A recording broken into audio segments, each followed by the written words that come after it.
Hoy! Magandang araw mga pare. Ako nga pala si Paring RJ at welcome dito sa Paring RJ TV. Naku, meron tayo pag-uusapan na malupit na naman. Si Romualdez humarap na sa ICI at parang tila parang na siya ngayon, isa na siyang bayani. Dahil humarap na siya sa ICI at nakakapagtaka. Bakit yung mga tanungan sa kanya kukonti lang at syempre hindi isinapubliko? Bakit ganun? Alam nyo, okay naman na humarap siya dyan sa ICI pero ang weirdo kasi. Bakit? Sino ba nagtatag niyan? Si Marcos, di ba? So doon pa lang mabibigyan mo na ng kulay doon sa pagtatatag pa lang ng ICI ni Marcos Jr. At parang planadong-planado na mangyayari itong mga bagay na to kasi isipin nyo naman. Bakit tinanggal si Magalong?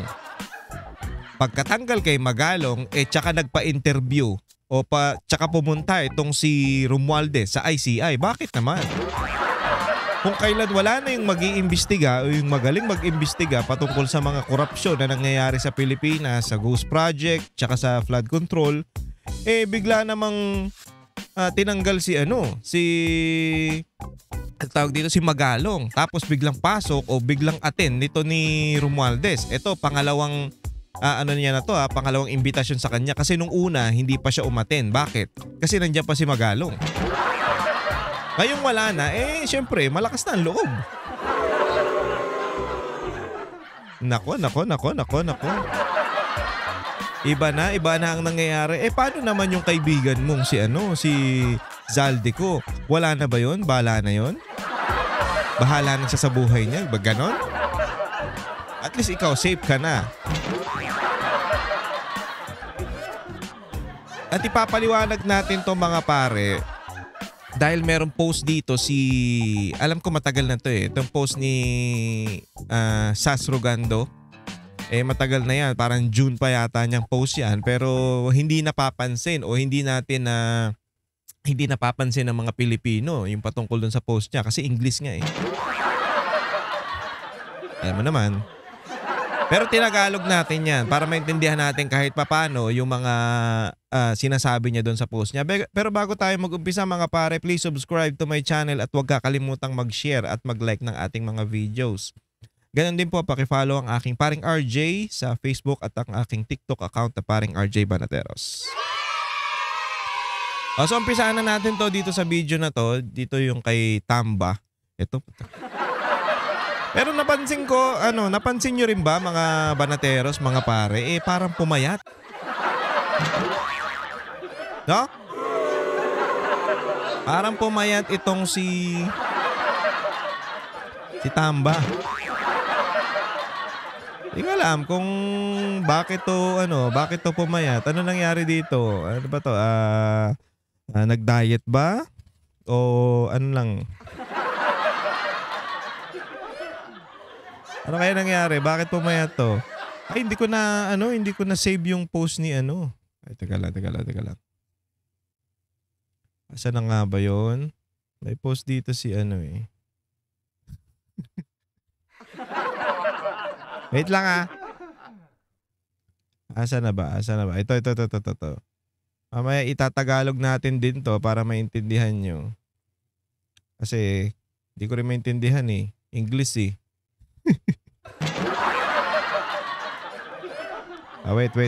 Wait. Bayan, di ka ready, Paring RJ. Ito. Panoorin muna natin tong video na to ito yung video ni Romualdez kanina. Dante, ano ang pahayag ni former Speaker Romualdez sa pagharap niya sa investigasyon ng ICI? Magandang umaga, Ella. Actually, saglit lang yung naging panayam ng media dito kay dating House Speaker Martin Romualdez. Ilang mga tanong lang yung kanyang sinagot at agad siyang pumasok doon sa loob ng opisina ng ICI para doon sa investigasyon kaugnay ng flood control projects at doon naman sa issue ng pagdating kay dating Congressman Zaldico ay hindi rin natanong yung dating House Speaker tungkol dito sa isyu ng hindi niya pagdalo dito Pansin niyo ba, sa pumayat? pagdinig ng ICI. Unang dumating sa tanggapan ng Independent Commission for Infrastructure o ICI kaninang alas 8 ng umaga si Department o Budget o DBM Secretary Amena Pangandaman. Kasi isipin nyo mga banateros isipin nyo nung una hindi siya humaharap talaga kasi ilang beses nang sinasabi na humarap sa mas maganda nga sa Senate para magkatanungan ng malulupit Pero dahil nga sa parliamentary, ayun ang lagi nilang bukang bibig, parliamentary.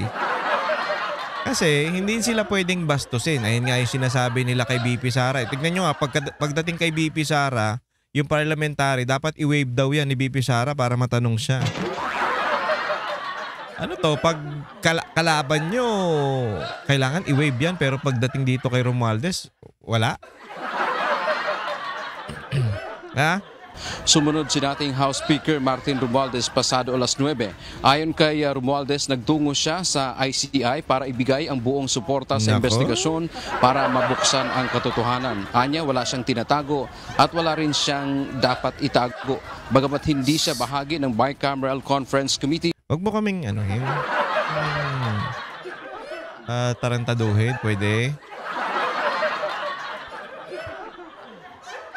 Kaya ka nga nag-resign para magmukha kang bida Mamaya ipapaliwanag natin yan yung sinasabi ni Sas. Siya nag-resign, di ba? Wala kang tinatago. Wala kang tinatago. O haharapin mo lahat, ba't ka nag-resign? Bakit? Kasi di ba may naririnig siyang yung rally nga sa 12. So para yung tension humupa dun sa pagre-resign niya. Nako. At kung ano man anya ang kanyang nalalaman ay kanyang ibabahagi ito. I will share any and all information to help determine the truth and to give all the facts and information. I will be here to help in any way to speed up the resolution of the fact-finding investigation for the ICI. Dagdag pa ni Romualdez, layon niya na liwanagin ang mga isyu para matulungan ang komisyon sa kanilang trabaho, mapabilis ang investigasyon. Sa hulian niya ang ebidensya at hindi ang ingay sa politika at walang batayang mga akusasyon ang maghahayag kung ano talaga ang nangyari. Hindi ko alam kung paano niya naaatim na sabihin yun. Ang katotohanan at hindi ingay ng politika. Parang kayo ang gumagawa nun Diba naalala nyo ngayon sa pagdating sa impeachment, galing sa Congress yan, di ba? Galing sa kanila yan. So, nung naglabas ang, napunta na yan sa, anong tawag dito, sa Senado. So, binalik ng Senado sa kanila at ipinagpapaliwanag nga sila ng Supreme Court na tama ba yung ginawa nyo, okay ba yan, o wala bang naging problema dyan, hindi sila sumasagot. Ngayon, sinasabi nito ni Romualdez, ingay daw sa politika. Sino bang namumulitika? Pagkatapos ibalik ng Supreme Court ibasura ng Supreme Court yung impeachment nyo kay BP Sara, anong nangyari? Di ba? Nagsalita ka, nag-conference kayo, nag-video ka. Dahil nga hindi kayo kinatigan o hindi kayo yung pinili ng Supreme Court. Dahil nga mali nga yung ginawa ninyo Kitang-kita naman kahit anong gawin nyo, kahit anong pagbabaliktad nyo, mali. Tapos ano nangyari ngayon? Gumawa kayo ng paraan at pinag-initan nyo si Escudero dahil siya yung speaker nung panahon na yon. Na lagi niyang sinasabi ni Senator Escudero na ay wag nyo kaming igaya, yung Senado, itong Senado, wag nyo kaming igaya dyan sa inyo. Kung kayo ay naging sunod-sunod ni Romualdez, hindi kami katulad nyo. So lalo silang napikon at ang ano nangyari, yan na. hinrabaho na, may mga issue na patungkol kay Escudero, patungkol dun sa 30 million na campaign funds. O di ba, bigla nang naglitawan yung mga ganong issue. Ay nako. O, tas pinalitan ni Soto, di ba? Kitang-kita mo. Pero nung siya yung nag-resign, walang boto na nakuha yung Congress sa ibang pwedeng maging speaker. Automatic yung kagad yung alaga niya. Pero pagdating sa pagpapalit ng liderato dito sa Senado, pinagbotohan. At si Soto nga ang naging Senate President. Kaya magtataka kayo. Parang ang pinapalabas nila, si Romualdez kusang bumaba. Parang bida na siya ngayon. May naririnig siyang kusa siyang bumaba. Ngayon si Escudero may narinig na patungkol sa kanya, na galit sa kanya, maraming naiinis sa kanya dahil nga doon sa ginawa niya sa impeachment. Na sa totoo lang, wala naman talagang kwenta yung impeachment na yan. Sumunod lang, Escudero abogado yan Sumunod sa batas, sumunod sa Supreme Court. Hindi lang naman nakasunod sa Supreme Court dyan yung mga gaya niya ni Boyeng, di ba? You have to kasi Erwin pala. Pero nag-yes siya. So yun, ano nangyari? Kahit parang pinapalabas nila na si Escudero ganun na nga yung ginawa, parang walang delikadesa na mag-resign. Kailangan pa siyang palitan. Parang ganun ang nangyayari diyan Pinagmumukha nilang masama itong si Chis Escudero habang si Romualdez yun siyang bida. Dahil siya may kusa, ganun. Nako, makanin nyo mga siraulo. Samantala si Secretary Pangandaman naman ay nagtungo siya upang ibahagian niya ang proseso ng pagpapasa mula sa National Expenditure Program o NEP hanggang sa ito ay maisabatas o magiging General Appropriations Act o GAA. So yung invitation sa atin is that gusto malaman ng commission natin yung process ng NEP at paano ito nagiging at kung paano nag-release. I-release yung budget dahil pipirma ng presidente. Originally ipinatawag itong si dating House Speaker Martin Romualdez ay noon pang October 1. Yan October 1. Kailan natanggal si sino nga to? Si Magalong. Tingnan, hanapin natin Magalong. Kailan natanggal? Magalong sa ICI. Okay? Wait lang. Resign pala. September 26.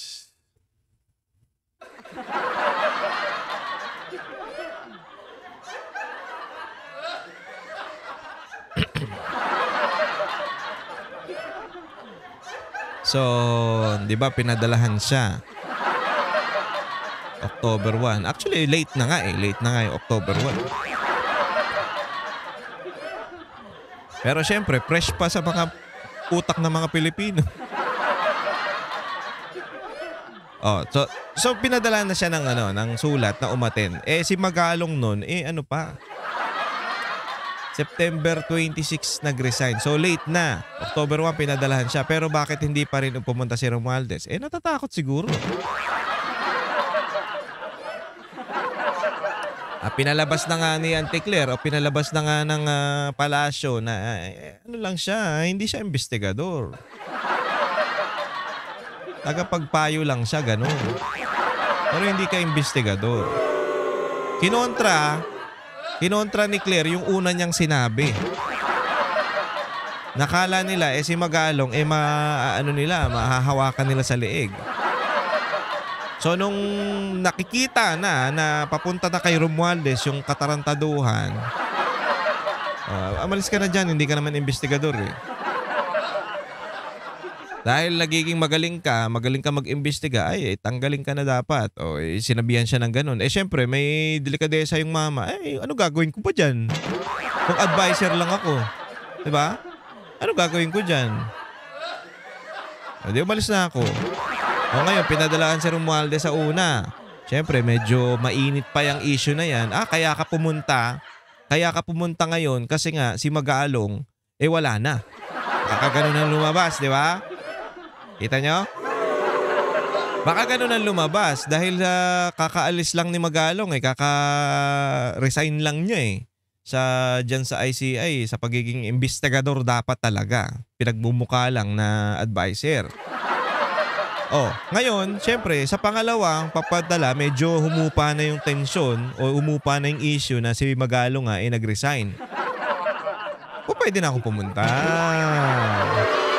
Nako. Akala mo, hindi ka namin alam yan, ha? Tarantado ka ba? Alam yung galawan mo, boy. Huli ka na, boy. Siyempre, lalabas talaga doon. Kaya ka pumunta kasi wala na si Magalong dyan, Diba? Nakikita nyo, mga banateros. Naisip nyo ba yun? Hindi nyo naisip yun. Joke lang. Kasi makukulayan siya. Ang lakas na ng loob mo ngayon, Romualdez, kasi nga, wala na si Magalong, yung mag-iimbestiga talaga sa'yo at maraming tanong sa'yo. Siyempre, kahit naman sabihin natin na na nandiyan pa si Magalong, hindi rin siya makakaporma dyan kasi advisor lang siya. Pero kung investigador siya, talaga makakapagtanong siya ng, sir, ano nangyari dyan? Ano nangyari dito? Bakit mo hinayaan ito mangyari? Ganon. Nag-resign si mama. 26 lang, ilang araw lang, October 1, pinadalhan siya. Hindi muna ako a-attend kasi si Magalong kaka-resign lang. Baka mamaya sabihin sa akin, kaya ka umattend kasi nga si Magalong, wala na dyan. Hindi na ako safe na ako, ganon.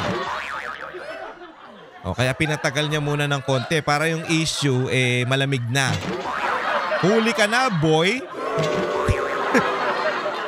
Alam mo, At hindi nga ito nakarating noong October 1 at sinulatan siya muli ng ICI. Kung di tayo nagkakamali, noong October 7. Yun na yung hinihintay niya. At ngayong niya. araw na lamang na natuloy ang kanyang pagpunta. Supposed to be, kasama niya si dating Congresswoman Ako Bicol Party List Representative Zaldi Co. Subalit na nagbitiw na yung dating mambabatas sa kanyang pwesto at balita natin nasa labas ito ngayon ng bansa kaya hindi siya nakarating dito sa pagdinig ngayong araw ng ICI. Yan ang ating update mula dito sa Taguig City. Balik sa iyo, Ella. Maraming salamat, Dante Amento. Kawawa naman si Zaldi Co kasi si Zaldi Co ang naiipit. Ikaw, safe ka na kasi umating ka. Di ba? Wala akong dinatago kasi pumunta ako Diba? Anong mababato nyo sa akin? Handa akong ibigay o sabihin lahat ng lalalaman ko.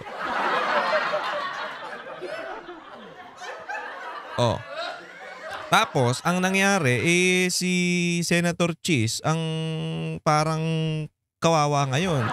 Kasi meron ditong post. Teka lang Asa na ba yun? Nag-post ito, si Kifi. Ano ba yun nangyari dyan? So, ito. Magaling.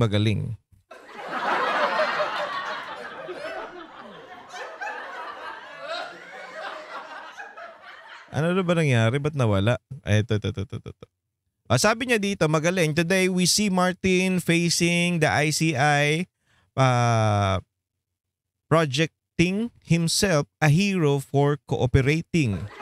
Diba yan yung sinasabi ko sa inyo na parang siya na yung bida ngayon. Siya na yung bayani dahil nga umatin siya dyan sa ICI. Pero sabi dito kung ilang step muna ang kailangan niyang gawin before siya makaabot dito. In fairness, mas effective ang stress kaysa sa Ozempic sa pagpapapayat niya. Mas okay daw yung stress sa pagpapapayat. Totoo naman yan. Tingnan mo si Martin Romualdez, sa stress siya dun sa ginawa niya. Payat siya ngayon, di ba? Magaling si Martin. I'll give him that. Ito, nagsasalita dito si Kifi. He realized na malapit na siya, na active ang plan to make it possible for him to avoid accountability. So may plano na talaga sila. Nung malapit na siyang maituro, bigla siyang nagbitaw. Oh. Now you can trace the step looking backward. Martin resigned but no voting replacement. Okay, ito na yung sinasabi ko sa inyo. Nag-resign si Romualdez ng kanya lang, pero hindi natin naririnig na wala tayong nababalitaan na patungkol sa papalitan si Romualdez, na maraming boto na papalitan si Romualdez. Ang lagi nilang sinasabi, imposibleng mapalitan niya si Romualdez kasi maraming naniniwala sa kanya. Yan yung sinasabi ng mga aso niya. Sabi dito, they should have voting but they didn't risk it, so they installed another ally. Martin works in the shadows. So ito yung sinasabi na yung pumalit kay Romualdez, okay, nag-resign siya. Pero yung pumalit sa kanya, tao niya rin. Oh, diba? Wala na siya doon. Hindi na siya nakikita. Nabawasan yung init ng mga Pilipino dahil sa kanya, dahil sa ginagawa niyang katarantaduhan at may step back siya. So, pero ang pinasok niya, tao niya rin. Nasa likod siya nun. Okay. Ito yung kay naman to, kay Escudero yung part na to. Senate coup to replace Cheese. To do this, some senators previously identify with the majority jump skip o ship. Kung ano man pananakot sa kanila, konsensya na nila yon.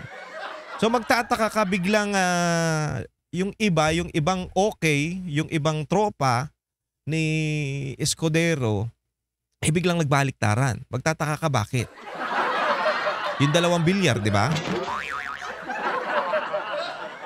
Tutusin, ang ganda naman ng ginawa ni Escudero sa sa Senate bilang Senate President. Bakit? Kasi hindi siya na alam mo yun, nauudyukan ng for example, niyang presidente.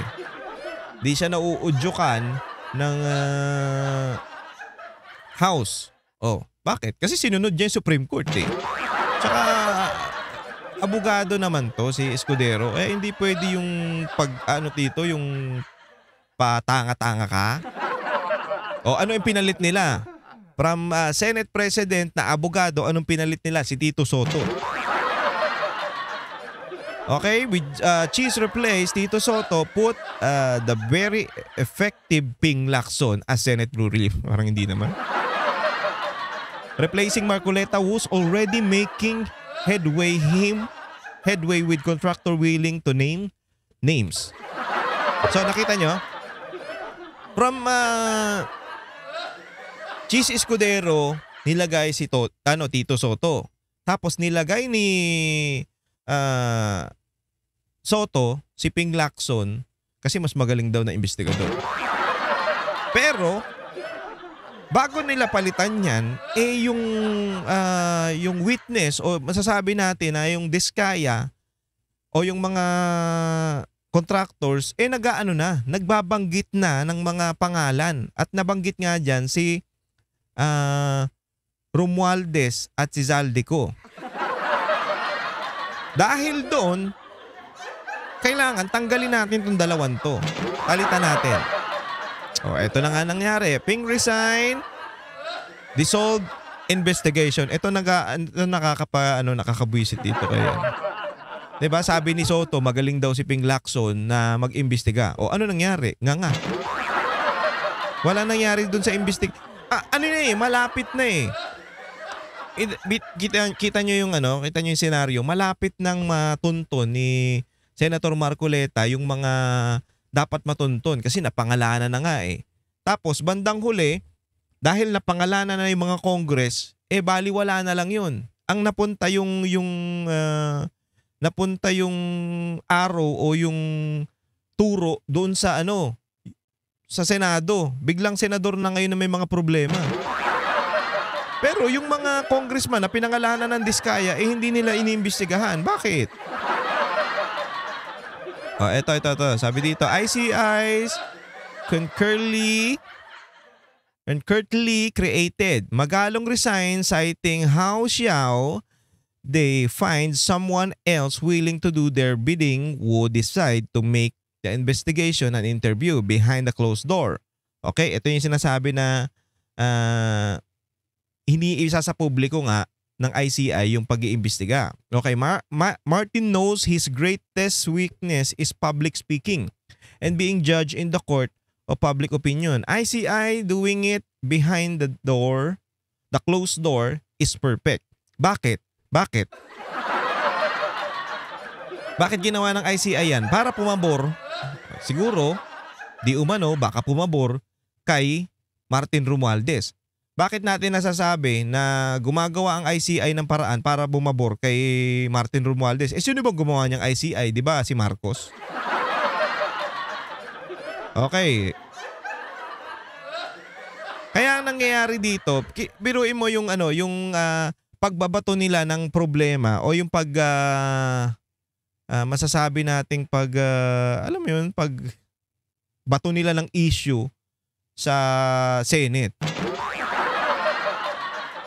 Kasi isipin nyo naman, ang ganda ng ginawa ni Senator Escudero doon sa Senate. Ang ganda, maayos, walang nakakapalag, walang siga-siga doon na porket ayaw nyo doon sa ali, okay na sa inyo. Hindi naman hindi naman Duterte nga yan, sinasabi ko nga sa inyo, hindi naman maka-Duterte yan si Escudero, parang dilawan pa nga yan.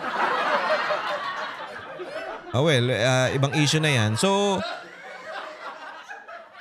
bakit niya igagawa ng paraan para ipagtanggol yung ali o pumabor dun sa ali? Hindi yung ganun. Pumabor siya doon sa sinabi ng Supreme Court at pinagbotohan niyan. Dahil doon sa ginawa niya na yon, ayan, pinag-iinitan siya ngayon at pinapalabas na marami siyang katarantaduang ginawa. Ito na nga yung isang sinasabi nila na 30 million na campaign fund. Lahat naman ginagawa yan.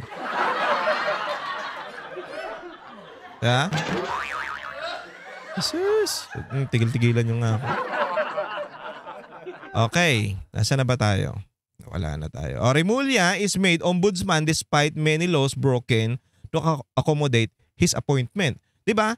Kitang-kita natin yung galaw ng gobyerno na to na talagang pumapabor dun sa kanila. Pumapabor kay Romualdez, pumapabor sa Marcos. Bakit? Tingnan nyo naman. Si Remulla ang ginawang ombudsman. Aso nila yan. Kasi isipin nyo mga banateros, bakit mo ilalagay yung isang ombudsman na medyo alanganin? Na medyo questionable na maging ombudsman? Kasi unang-una may issue siya patungkol dun sa anak niya, di ba? Naaktuhan nga yun eh. Bigla na nga lang nawala yung issue na yun eh. Bakit? Kasi siya ang DOJ.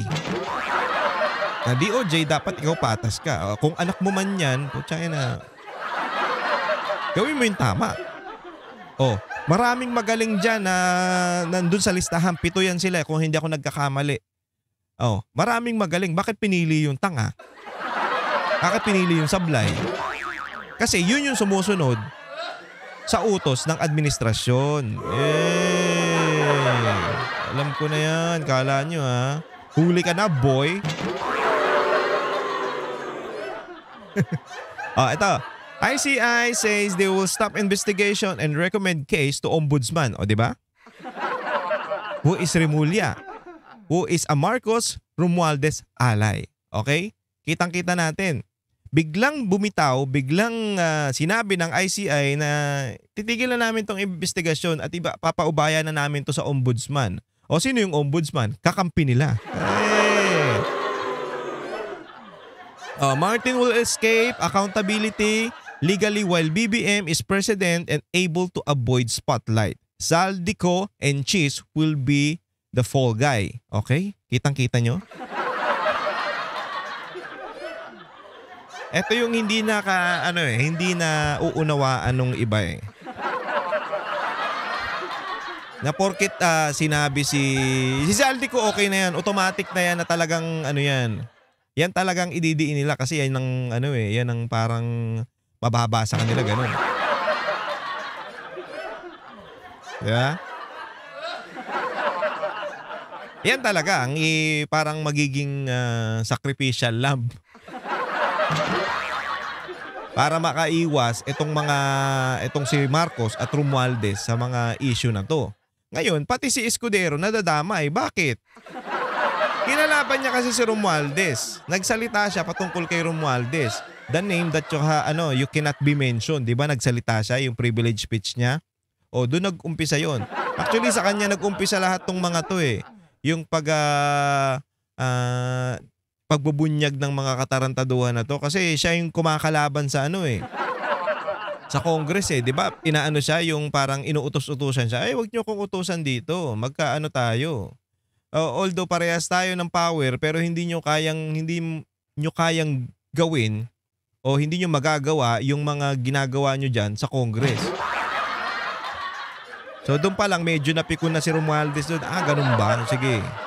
Targeting kita.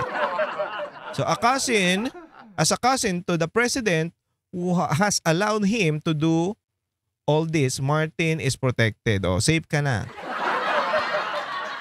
And acts with impunity. For the rich and powerful of boys means nothing. We are minor annoyance. Martin knows hell's never be president or even another elected official in an honest election. His terms as congressman ends in 2028 as limits na niya. So dahil doon sa ito yung kinagagalit eh. Kaya pinag-initan nila si Escudero eh. Anyway, ayan na yan yung na yan. Kaya nila pinag-iinitan si Escudero. Bakit? Kasi yung impeachment na pangarap sana ni Martin Romualdez kasi ayun ang pag-asa niya na manalo sa 2028, mawala si VP Sara Duterte. Gumuho na. Kaya bad trip siya ngayon kay Escudero. Bakit? Kasi pinanigan ni Escudero yung korte at binalik sa kanila yung yung impeachment na yan. Ayusin nyo yan. Tinatanong sila ng Supreme Court, hindi naman sila sumagot. Pagkatapos noon, dahil nga galit na galit itong si Romualdez na hindi na siya mananalo pagdating ng 2028, wala na siyang pag-asa talaga eh. Kasi nga, unang-una, wala na nga siyang pag-asa nung nandyan si BP Sara eh. Okay na yun, wala talaga siyang pag-asa. Ngayon, gumawa sila ng paraan, di ba yung People's Initiative pa nga, yung pinapapirma yung mga tao? Yun yung una nilang ginawa, nabunyag yun, nabulgar. Putsang ina. Nawala. Ngayon, gawa na naman sila ng panibagong paraan. Ano bang gagawin natin? Siraan natin si BP Sara pagdating sa intelligence yung confidential fund. Yung 125 million. Compare sa kanila na 4 billion, sa presidente na 4 billion. Hindi ako nagkakamali 4 billion ba yung confidential fund niyan? Bakit yung 4 billion sa inyo, baliwala lang. Pero yung yung 125 million, galit na galit kayo. Bakit? Kung ikukumpara mo yun sa confidential fund ng presidente, baliwala yun. Barya yun.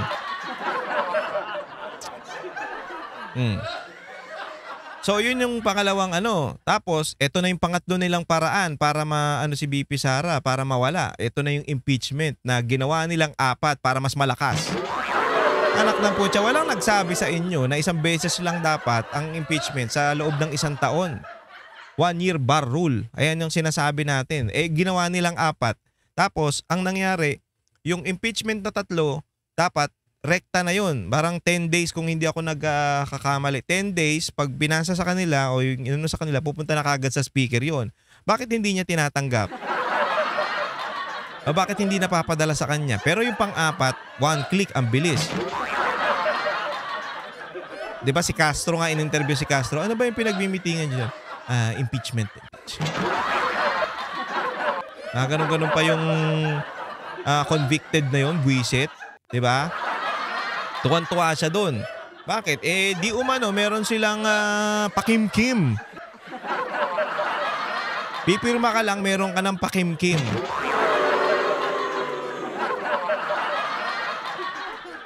O, di ba? O, ano sunod? Ano sunod? Na ano ulit, na purnada ulit yung huli nilang plano. Tapos naglalabasan na yung mga baho nila. O, ayan na ngayon. Kaya galit na galit si ano, kasi huling plano na nila yun yung impeachment ni VP Sara na yun yung pag-asa na nila Kung tinuloy nila yon yung trial dito sa may di ba nag-convene na yung Senate as a impeachment court, di ba? Kung tinuloy nila yon o kung tinuloy ni Escudero yon, di good si Escudero sa kanila. Diba? Yun yung hinihintay nila kasi pag natuloy yun, andyan na yung mga aso nila na aatake doon sa sa trial na yan, sa impeachment yan. Kasi nga, yun na ang umpisa. Pero medyo sablay pa rin. Bakit? Kasi magpapalit na ng masasabi natin na Congress from 19 to 28 Congress. Ang problema nga dito, sabi din ni Tolentino na isang abogado rin na hindi pwede na tumawid yung trial o yung mga pending matters from 19 Congress to 28 Congress. Hindi po pwede. Kaya hindi po pwedeng tumawid yung impeachment. Ang gagawin nila ngayon, magpa-file sila ng panibago. Ang problema, magpa-file ulit sila next year pa. Kaya galit na galit sila ngayon na ano ba? Ang tagal naman. Ano namin ma-impeach yan?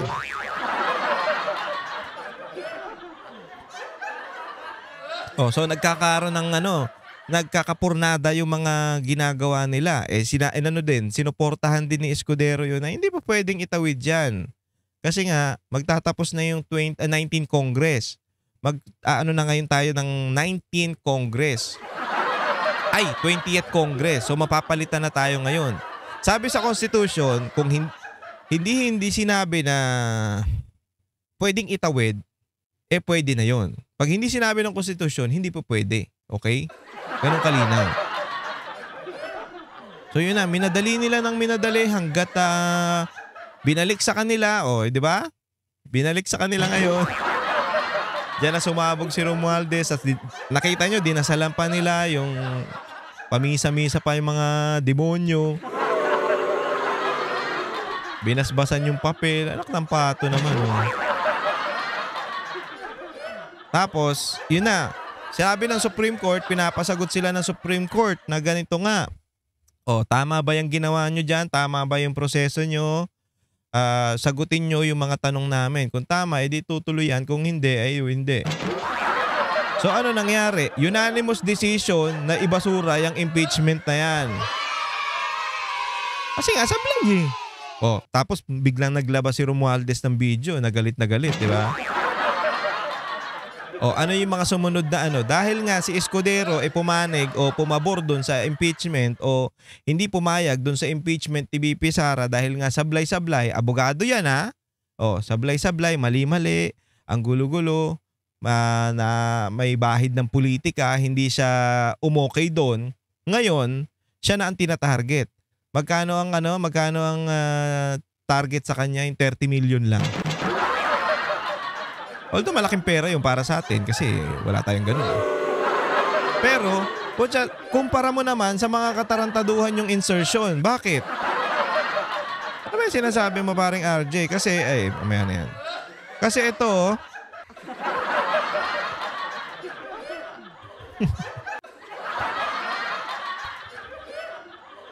ito.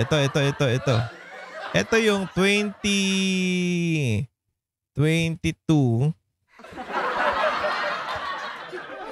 Makita nyo. 2022 hanggang 2025, nawala na yung nasa baba, no? Nawala na. Pero siguro, ito, 2021, House Chamber. Okay.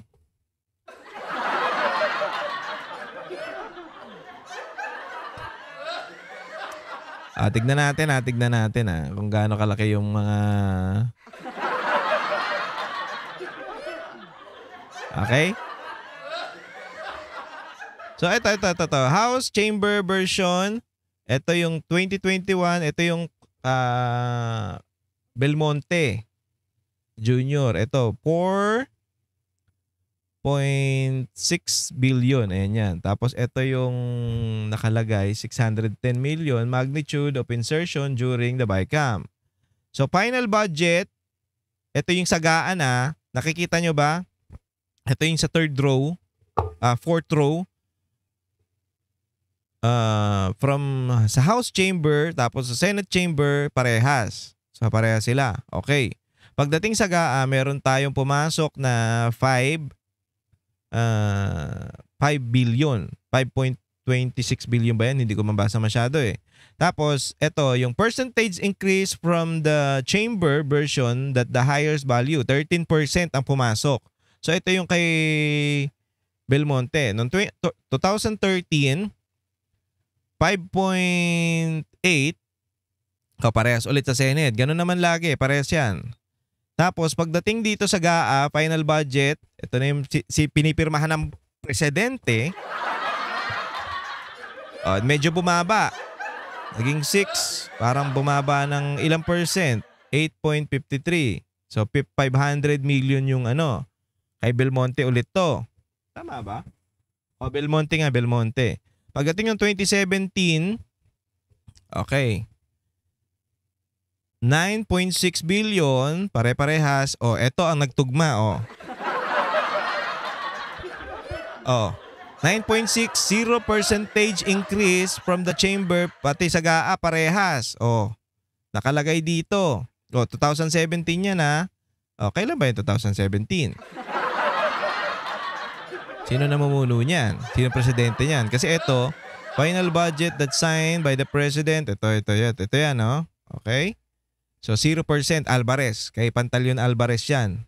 Hawak niya yung speaker. 2019, 12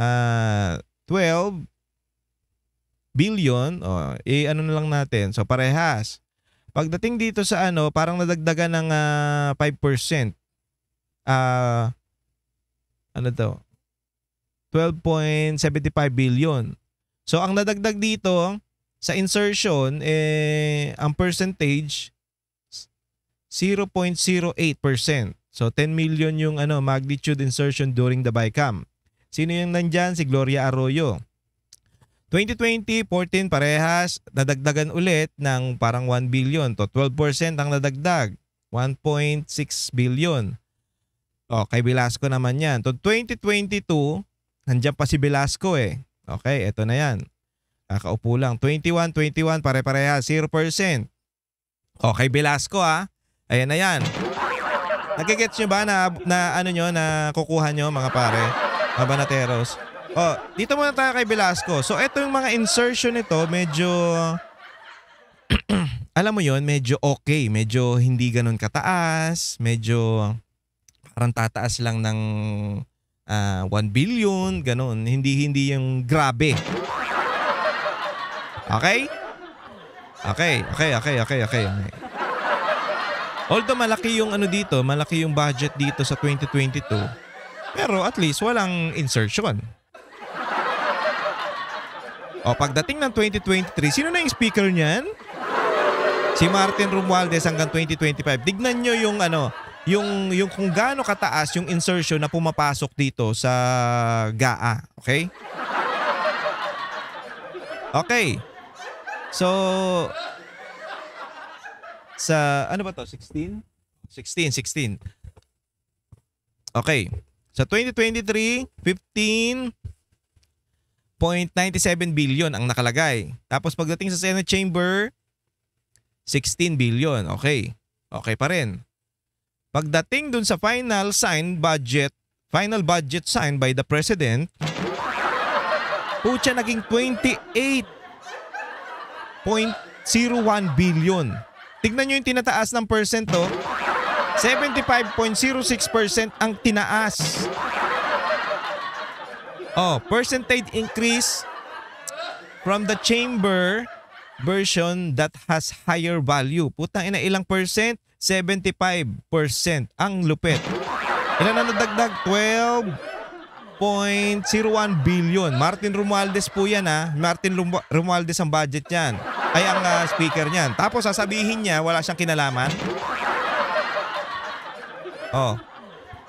Ang nakakapagtaka dito, ano to? Bakit yung presidente hinayaan lang to? Kasi nga, pinsan niya. Okay, pagdating dito sa 2024, mababa ulit, 16.17 billion, 16.19 sabi sa Senate. Okay, ilan ulit? Putang ina, tumaas na naman. Ilan ulit?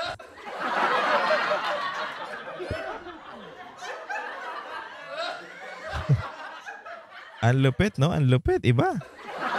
Hindi ko alam kung pwede natin tong i-ano. Pwede pa natin tong... Wait, ayusin ko lang. Ayun, pwede pala. Ayun! Ang ina. Okay, 2024 tayo. Balik tayo sa 2024. Ilan? 28.9 billion. So tumaas na naman. Ilan? 77.21%. Kutsa na, nung 2023, 75. Tapos ngayon, 77 na. Okay, 12.50 billion. Martin Romualdez pa rin yan. Ito ang pinakamalupit. Putang ina. Hanggang kanununuan siguro pwede mo nang hanggang apo sa talampakan pwede mo nang mabuhay yata dito eh.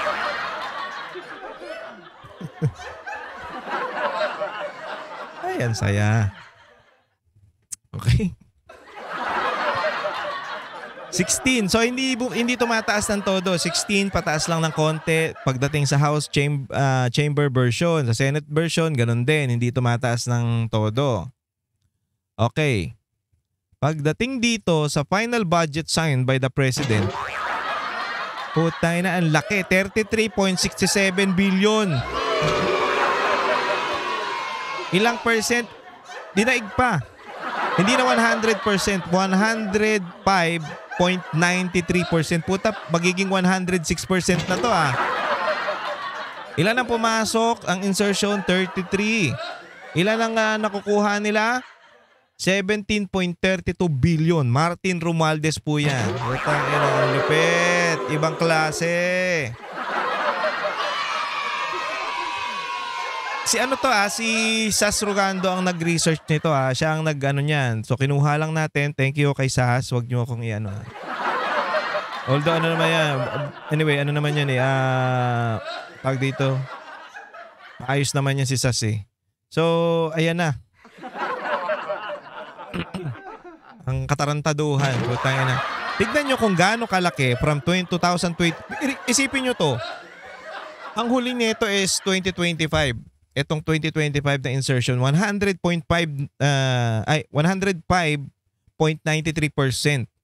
'Di ba? Baka mamaya pagdating ng 2026 kung hindi pa siya nag-resign o hindi pa natin naramdaman o hindi pa lumabas yung baho nito ni Romualdez, baka puta maging 200% na 'yan. Ang nagago no. Ibis na marami na tong matutulong. Itong ilang to? 12, tapos 17. Marami nang magagawa sana. Marami nang matutulong ang mga Pilipino.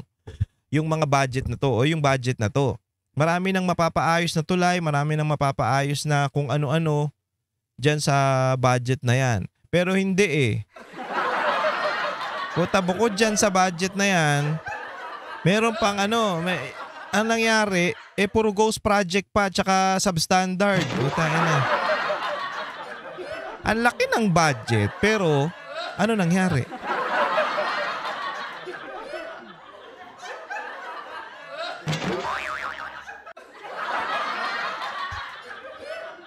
Ito budget to ng house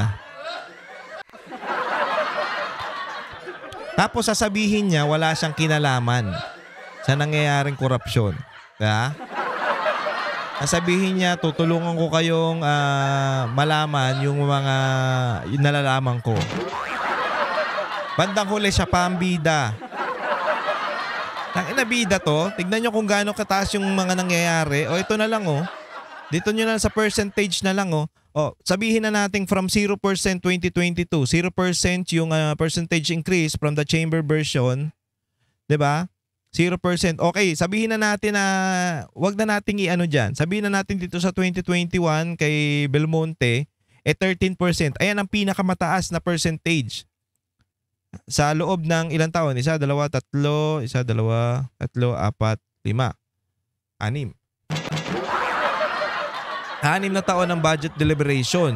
Okay? Kutsa biglang pumalo ng 75%. Saan ka nakakita niyan? Di ba? Ang taas. Tapos bandang uli, sasabihin niya, siya pa ang bida. Ngayon, bakit nyo inaano si Escudero na parang si Escudero ngayon ang nadidiin sa mga ginagawa niyang sa mga ginawa niyang tama o yung nararapat lang na gawin niya. Di ba? Parang si Escudero pa ang masama. Anak ng tinapa, yung insertion ni Romualdez, nakita nyo kung gaano kagago. At kasabwat ang presidente dyan, bakit? Siya pumirma eh. Hindi niya ba nakikita yun? Ano yung pirma na lang ng pirma?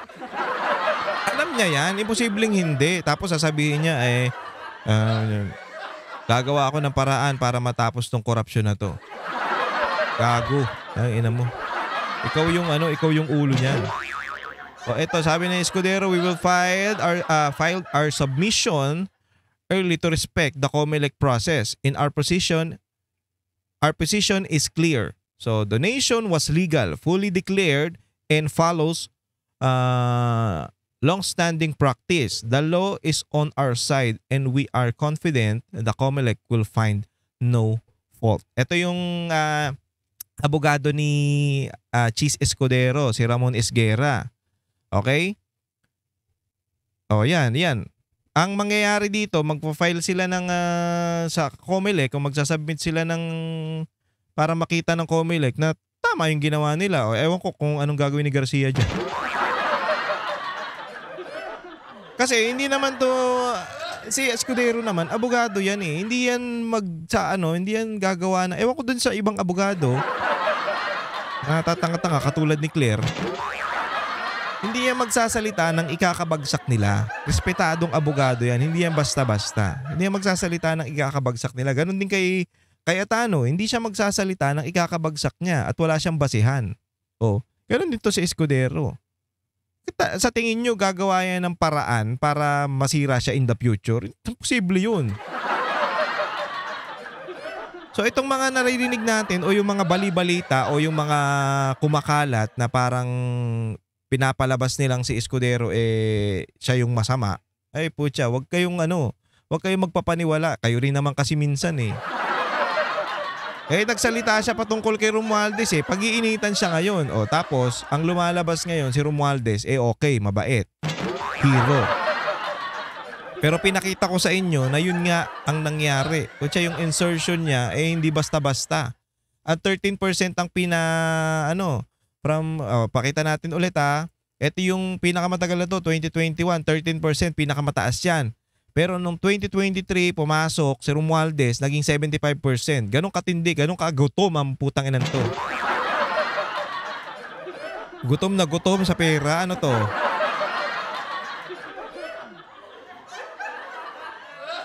Diba? Ganyan kalaki. Pero mo 12 billion. Tapos, yung 12 billion na yan, na insertion, baliwala. Pero yung confidential fund na 125 million, galit na galit kayo. Kung di ako nagkakamali, 123 ba yun? 125? Galit na galit sila kay BP Sara. At yung ito maliit. Puta, ikukumpara mo dito sa yung sabihin na natin dito sa pinakamababa, sa sa 2023 budget. Yung 30 million na binabato nila kay Escudero na nag-donate daw yung contractor na sinasabi nila na ginagawa rin naman ng presidente yan. Pinapalaki nila yung issue. Samantalang ito, tahimik tayo pagdating dito sa issue na to, 12 billion in 1 year. Mas malala dito sa baba, 17 billion. Patay na. Hayop talaga. So ito, magbubulag-bulagan na lang tayo dito sa mga insertion na to. Pero dun sa mga pinapalabas ninyo o yung masasabi natin na pinapainit ninyo, yung mga 30 million o yung 125 ni BP Sara, patay na galit kayo. Hindi ko naman sinabing huwag kayo magalit kung maliit. Pero, ayun, legal. Legal na nangyayari. Eto, legal ba to? Wala, legal kasi pinirmahan ng presidente. Pero, hindi tama to. Kademonyohan na to. Ayun, kaya nga sinasabi ko sa inyo, si Romualdez, pagpunta niya ng impyerno, hindi yan baka lumuhod si Satanas sa kanya. Sabi ni Satanas, ay, ikaw na ang bagong tagapamahala dito sa impyerno kasi sobrang lupit mo. Hindi ko kaya yung ginagawa mo. Demonyo ka.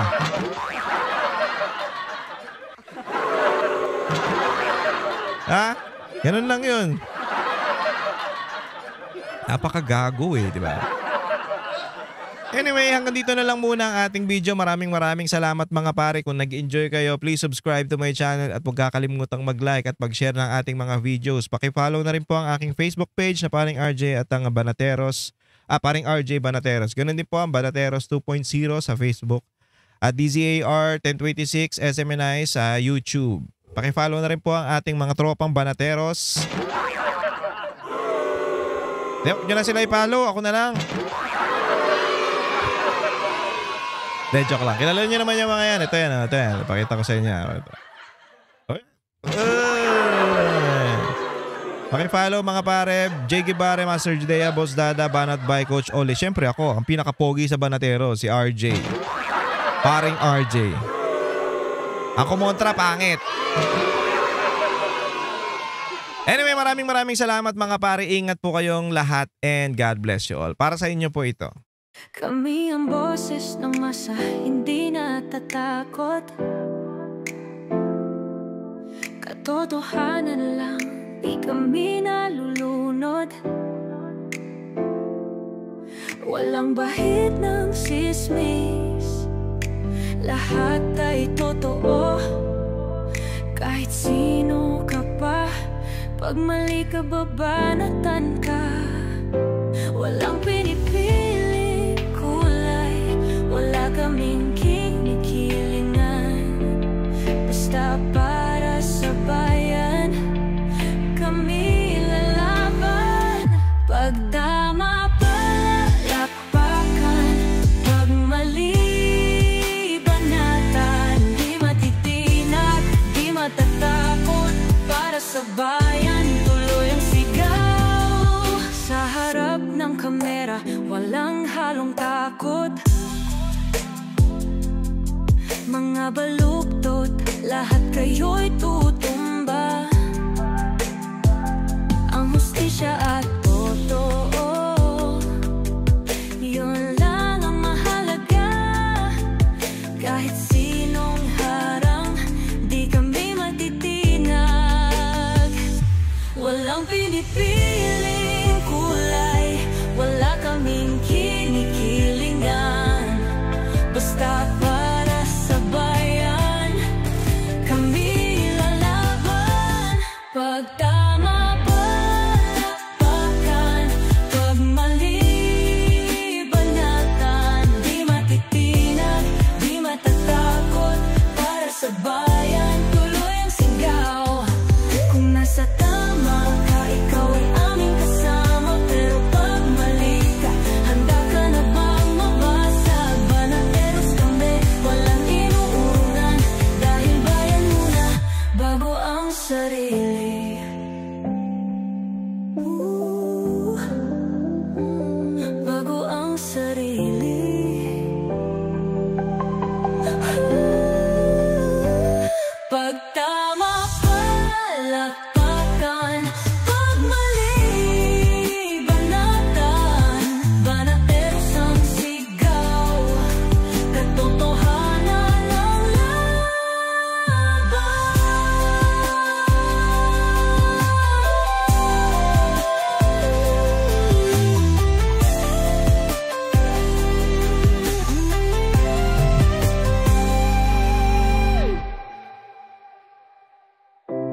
sa harap